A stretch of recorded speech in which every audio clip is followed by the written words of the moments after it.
and ran off. And we continue that follow breaking news right now out of Columbia, where we are now hearing from officials. Let's listen in on the state's first execution by firing squad. To death in 2002 for murder and burglary in the deaths of David and Gladys Lark. Sigmon used a baseball bat to beat the Larks to death in their Greenville home, April 27th, 2001. Sigmon's last statement was read to witnesses by his attorney and is as follows. I want my closing statement to be one of love and a calling to my fellow Christians to help us end the death penalty. An eye for an eye was used as justification to the jury for seeking the death penalty. At that time, I was too ignorant to know how wrong that was. Why? Because we no longer live under the Old Testament law, but now live under the New Testament. Matthew 5:38-39 says, quote, "You have heard that it has been said, an eye for an eye and a tooth for a tooth. But I say unto you that you do not resist an evil person. Whosoever shall smite me on the right cheek, turn to him as well." Romans 6:14, quote, "For sin shall not have dominion over you, for you are no longer under the law, but end quote. Nowhere does God in the New Testament give man the authority to kill another man. That is why the Bible is divided into the Old Testament and the New Testament. Remember the words of Jesus, John 7:19. Did not Moses give you, yet none of you keep the law. We are now under God's grace and mercy. I have copies for you, and it will also be posted on our website. Witnesses to the execution included 3 members of the Lark family, a representative from the prosecuting solicitor's office, a representative from the Greenville Sheriff's Department, Sigmon's attorney, Sigmon's spiritual advisor, and 3 members of the news media who will address you now. After they all three speak, they will answer questions from the podium. They will not be available for interviews after the press conference ends, as they have their own stories to write. First, Jeffrey Collins from the Associated Press. My name is Jeffrey Collins. I'm with the Associated Press. That's JEFFREYCOLLINS. And what I'll do is I'll just kind of walk you through what I saw today. So the curtain opened. It was about, looking at my notes, around, it was about 6:01, or maybe a little bit after that. And the curtain opened. Brad Sigmon was strapped into the chair. Unlike other executions I've seen, he was in a black jumpsuit, had black Crocs-like shoes on. He was completely strapped in. It looked like there was a harness over him. There was a strap over his head. His ankles were shackled. He had a covering over his mouth that, was from about here down. When the curtain opened, he looked towards his attorney, who was on the front row of the witness. They kind of exchanged. They had an exchange. I couldn't tell because his mouth was covered what they were mouthing back and forth to each other, but it looked like he was just saying he was okay to his attorney, Sigmon did. At that point, they had the attorney came out and read the final statement. When the final statement was read, well, let me back up one step. He had a target over his heart when the curtain opened. It was already there. It was a little rectangle white paper, or I'm assuming it was paper, could have been cloth. They had a bullseye on it. It had one outer ring and one inner ring on it. It was red. The bullseye was red. So they came out, read his final statement. At that point, when that was finished, the prison employee got a hood, put the hood over Sigmon's head. Then that prison employee walked from the chair the 15 feet over to where there's a brick wall, and at that point there's a black shade, like one of those shades that you pull down and it rolls up. So there's a black shade there. The prison employee lifted up the shade, and then from that point it was a little less than 2 minutes of nothing at that moment. I mean, you could see Brad Sigmon took several pretty deep breaths, and then suddenly the shots rang out at, I believe Christy said it was 6:05 and 50 seconds. At that point, you did see a small red stain on Sigmon's chest. It was it was irregularly shaped, but oval, if that makes sense. I mean, like it wasn't like a circle; it was an oval shape. I saw it looked like he may have taken a couple of his chest rose and fell about 2 times immediately after the shots. You could see a tiny piece of like tissue or something that was coming out of that. At that point, also his arm tensed up when he got shot. There's kind of this brief moment of tensing. After that, the doctor was in there fairly quickly, less than a minute after the shots came. Couldn't see exactly what the doctor did because my viewpoint was blocked from his back, but he did an examination for about 90 seconds, and then he walked back towards the other side of the room, walked from left to right as I'm viewing, and then that's when the prison employee announced 6:08 is the time of death. And the only other thing I might add is when they came out after the shoot, they pulled the shade back down. I'm going to let Anna go next and see if she wants to add anything. Go ahead, Anna. Hello, everybody. My name is Anna Dobbins, ANNADOBBINS. I am with WYFF News 4 in Greenville. Greenville is the county where David and Gladys Lark lived when Brad Sigmon killed them in 2001, and brings us here tonight. I will start after we are in the witness room. It's a very quiet room. No speaking going on whatsoever.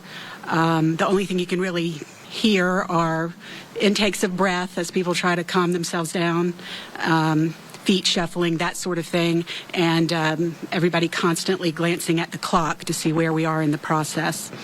At 6:01, the curtain was pulled back, exposing the room to us. Brad Sigmon was already strapped into. He had. The chair did not have arms, so his arms were down to his side and clipped in with restraints. His feet were restrained. He had a strap across his forehead, and he also had something that appeared a little like a sling that covered his mouth.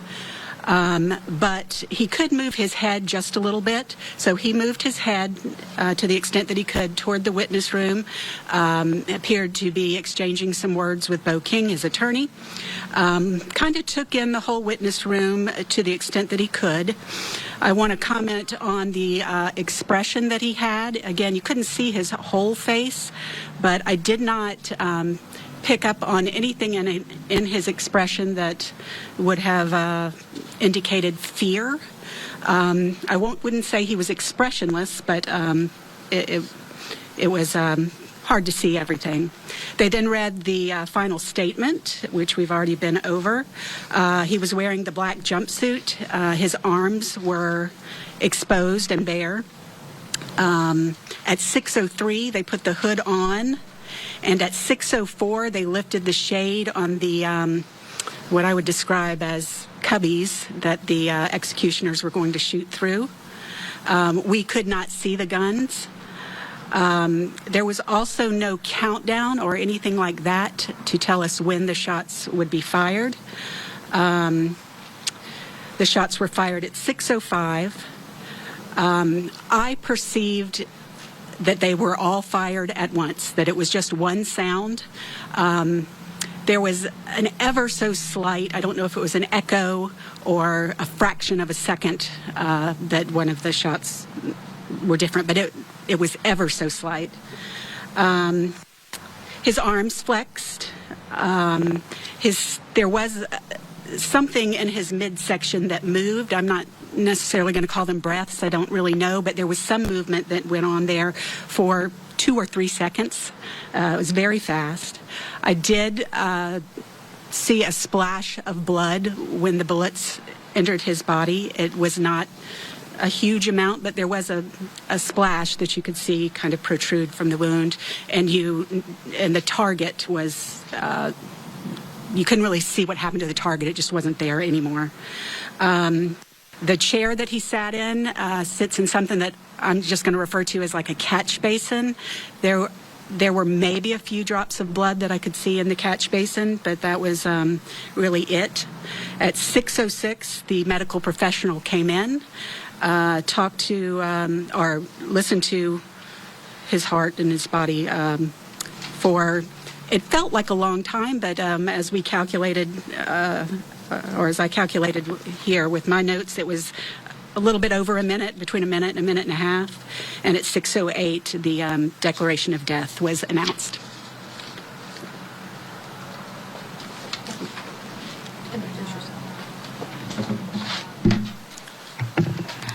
Hi, my name is Tiffany Tan. I'm a reporter with the Post and Courier. My name is spelled Tiffany, last name Tan.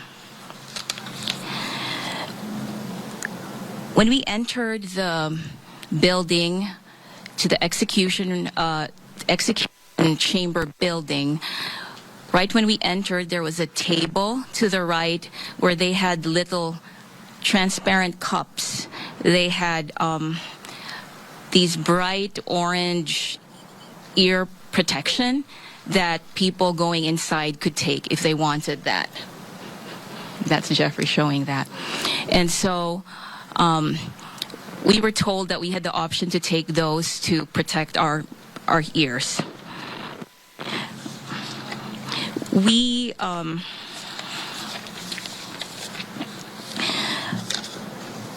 the curtain opened at 6:01 p.m. and after that, Bo King, the attorney of Sigmon, stood up to the front and read his final statement. And it was 6:02 when he was finished reading the statement. And at 6:03, the hood was placed over his head. But as Jeffrey had mentioned, before the hood was placed, the moment that the curtain was opened, he did kind of exchange some, like, nodding toward his attorneys and his spiritual advisor's direction. And then I saw that before the hood was placed on him, he kind of turned toward the area where the witnesses were. I'm not sure who he was looking at, but his attorney was on this side of the room and the witnesses were sort of on this side of the room, and he turned his head a little bit farther toward that direction. After the hood was placed, they lifted those black shades on the wall, and you could see this rectangular opening with sort of two middle, like separated with two, something in the middle. So essentially there were three smaller squares in that big rectangle. And the shots were fired at, it was like one shot, like Anna had mentioned, almost like a split second. You could hear sort of like an echo. Like there was one shot, but sort of like followed by that echoey noise.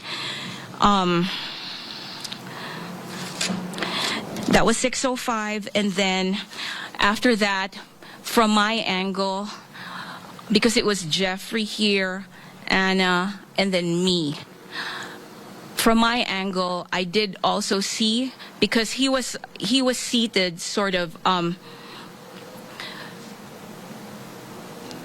he was perpendicular to us. So you could see his profile. So I could see his kind of chest, stomach area kind of lift after the shots were fired about 2 times. And then I also noticed that right under where the hood was, because the hood was sort of up to here, you could see that something red kind of coming out of his chest. And the target that had been there was no longer there after the shots were fired. And he also had that kind of sling around his chin, around his mouth that was described earlier. One thing that I did notice from my angle was that his attorney, right before the hood was placed, he seemed to, I don't know if he was kind of like doing that to his chest, but I did sort of notice his attorney, Bo King, sort of kind of make some type of motion like that. And one thing that I also noticed was that after the hood was placed, because there was like 2 minutes when the hood was placed at 6:03 and the shots were fired at 6:05. I just noticed he was very, very still. I could not see any movement from him, from where he was seated.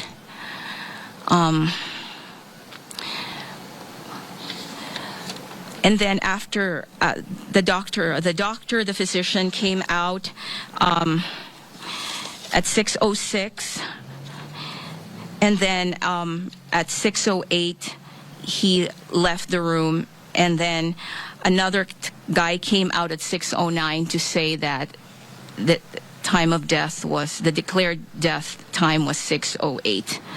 And then we quickly were asked to stand up and file outside the room.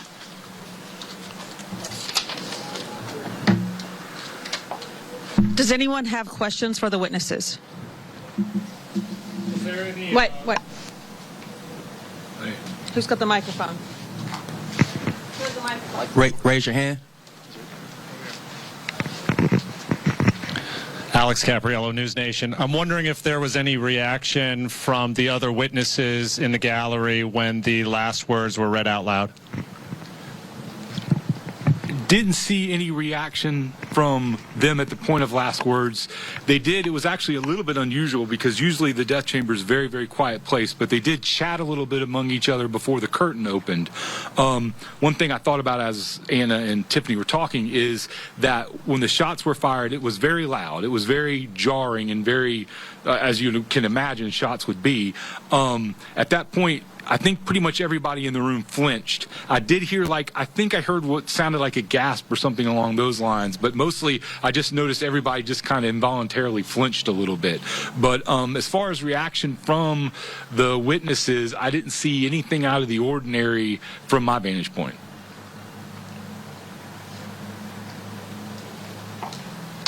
Ted.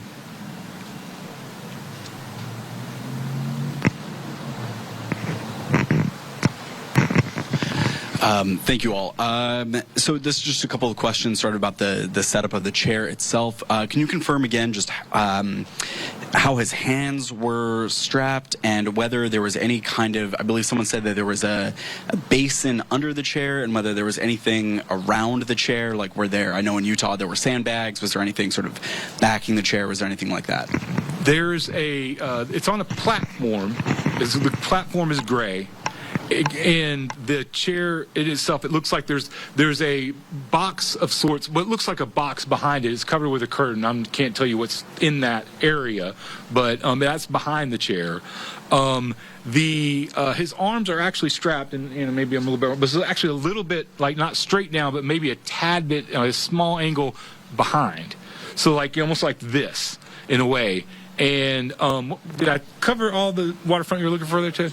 Arms are strapped to the chair itself? They are strapped down at his sides. It looks like they could be strapped at some point, but they're not like you would think of, it's not strapped on the arm of the chair. It's just strapped back to the chair. I wanted to add. Oh, go ahead, Tiffany. Yes, for the description, Ted. So his wrists were what I saw strapped to something, and then also his ankles. His ankles also, and then I noticed that his hands were also covered by something black. I couldn't really tell what material. It was mitten-like. It wasn't like gloves. Yes. Yeah. Yes. Hi, Devin Sayers with CNN.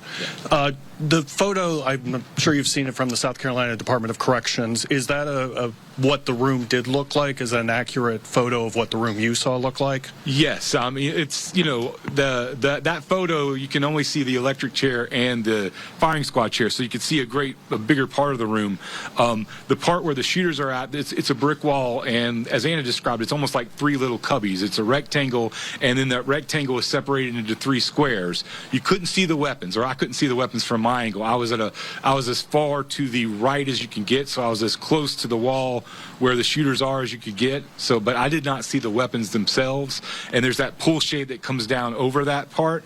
But the room is exactly as you've seen in those photographs, yes. And then when the medical professional came to examine him, the hood, I presume, was never removed. Was a pulse taken or a stethoscope or some instrument used, or could you see anything of that nature, or what did it appear? The doctor came in and did have a stethoscope, but my angle is, you know, if this is the inmate, if Brad Sigmon's sitting right here, I'm the doctor here, and I'm looking from his back, so I couldn't see exactly what he was doing. You could tell he was doing some things around his chest, around his neck area, but I couldn't tell exactly what procedures he was doing or how he was checking for life. Yes. Quick clarification about 3 of the things. One, if you could describe the covering over the mouth. I'm imagining a gag of sorts, and correct me if I'm wrong. Number 2, Jeffrey, you said this was the first time you've seen a black jumpsuit. If you can clarify what it was before. And then, 3 would be one of you mentioned that the target seemed to disappear after the shots were fired.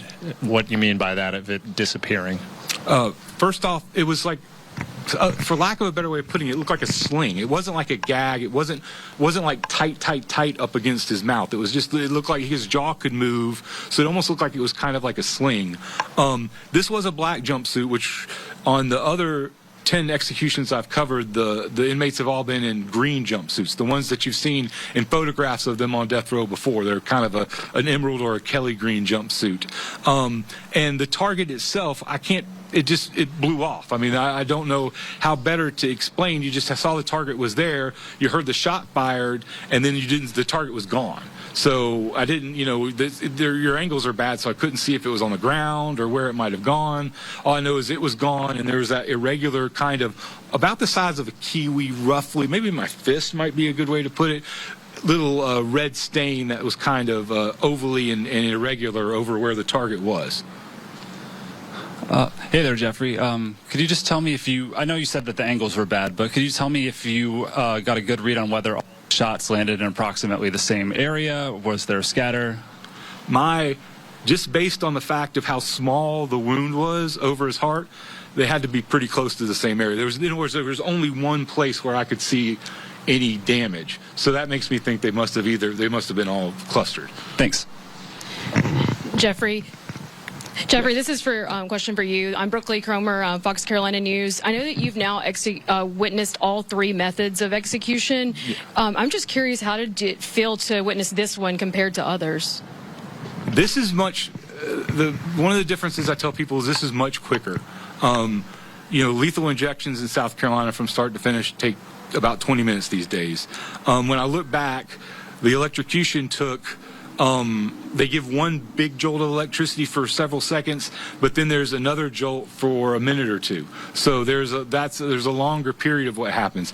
This, I mean, it was instantaneous, and the time from the shots being fired to the time death was declared was a little over 2 minutes, I think, if I remember correctly. So it's just a much quicker method. And because of that, like I said, that shot being fired, everybody in that room flinches. And I guess in electrocutions, there is that moment of flinching because when they pull the breaker, you hear a thump and everybody kind of tenses up a little bit at that. But yeah, I mean, those would probably be the biggest ways to kind of compare and contrast that.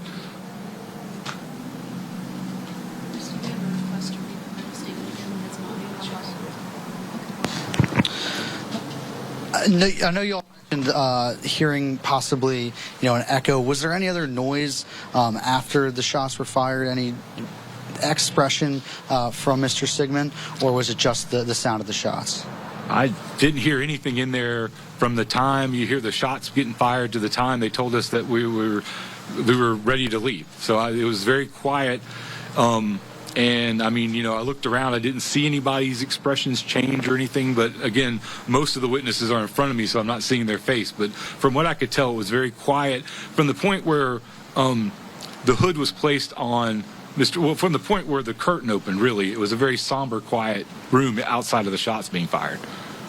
And question for Christy, could you confirm what it was that he was shot with, the caliber? And I can't hear you. The firearms that he was shot with, the caliber, are you able to confirm what they were?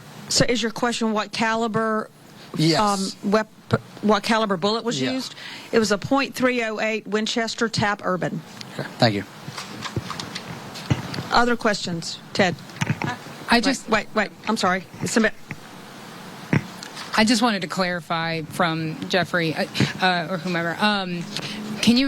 Can you show with your hands again how far the hood came down, and then how the mask was, like with your hand on the mouth? Like what part of the face was present to the witnesses?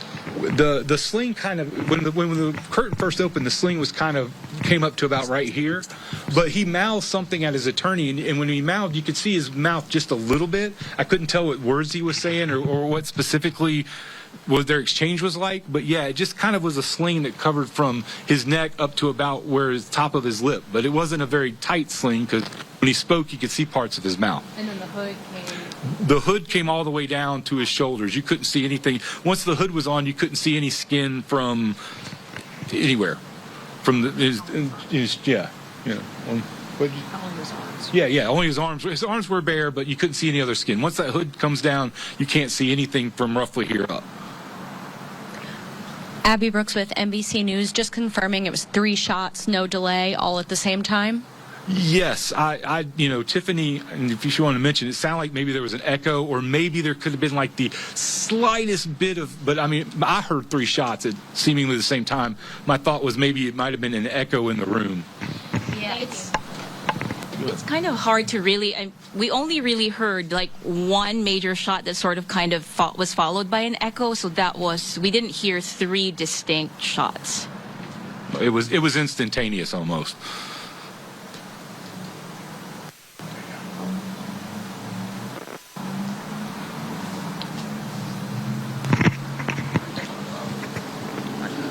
The sound was cutting off during the final statement. Can you repeat it at one point before the end of the press conference? Yeah, we couldn't hear. We have copies of the final statement for everyone.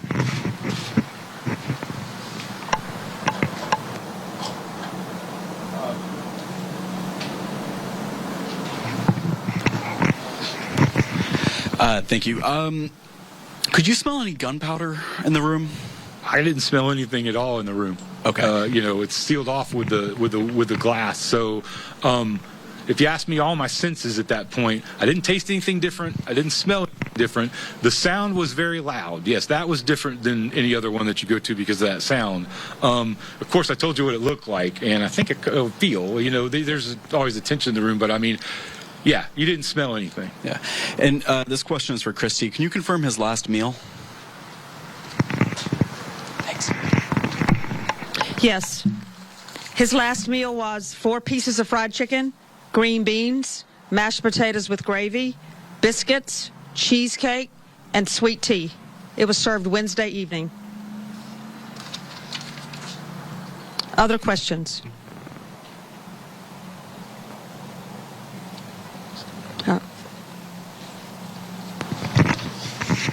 Just a question for Department of Corrections. Regarding the execution team, is there a debrief or is there a counseling, or what happens with those individuals that were part of the team? Yes, that's a good question. I'm glad you asked it. We have an extensive array of services available to employees who experience trauma or assault, and that team is actively involved in working with the execution team.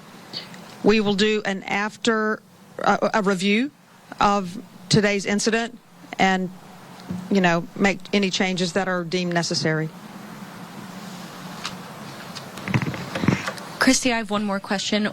The 3 shooters, was it who was planned, or did any alternates have to step in?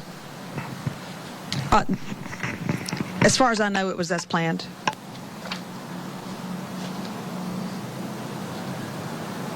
Other questions?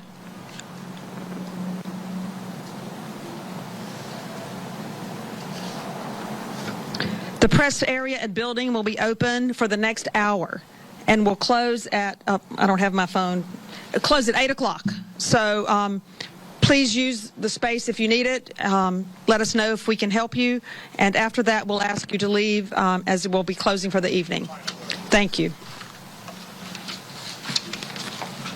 For the first time in state history, South Carolina has carried out the execution of a death row inmate by firing squad. Just heard a recap there from prison officials, as well as the 3 media witnesses that took part there inside the execution chamber, witnessing that execution. We heard that there were 3 members of the Lark family. We know David and Gladys Lark were the victims of Brad Sigmon. He was convicted in 2001 of their murder, and he has been executed tonight by firing squad. Time of death, 6:08 p.m. in Columbia. Yeah, those witnesses explaining to us the process that went into this execution, telling us the curtain opened at 6:01, explaining the process of Sigmon being strapped into the chair, then explaining to us what they heard as that execution by firing squad took place, letting us know what they saw as far as the target, that bullseye over his chest, and letting us know that it looked like he was speaking with his attorney or making some motions toward his attorney right before that execution was carried out. Those witnesses saying that there were 3 shots fired by those 3 execution volunteers,